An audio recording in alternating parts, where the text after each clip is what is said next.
Dans sa déclaration, le président Alassane Ouattara a remercié la France pour son soutien à la Côte d'Ivoire, surtout dans le cadre de l'allègement de sa dette. Nous écoutons le président de la République.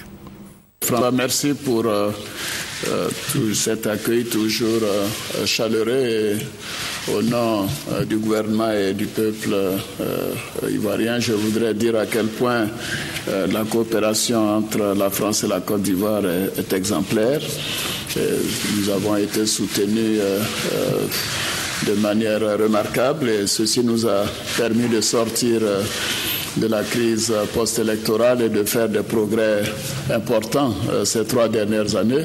La Côte d'Ivoire approche un taux de croissance de 9 à 10% du PIB depuis 2012 et nous comptons poursuivre dans cette voie. Et en même temps, nous faisons en sorte que cette croissance profite à la population en faisant des investissements importants dans le domaine de l'éducation, de la santé et bien évidemment des infrastructures. Et la question de la fièvre Ebola est une question essentielle pour certains pays de l'Afrique de l'Ouest. Fort heureusement, la Côte d'Ivoire n'a pas de cas d'Ebola.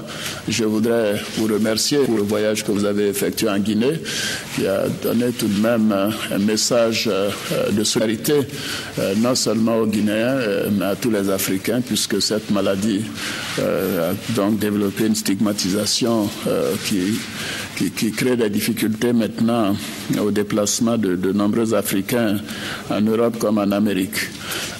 Au niveau de la coopération financière, je me réjouis et je vous remercie de la signature du 2e contrat des endettements développement pour plus d'1 milliard d'euros.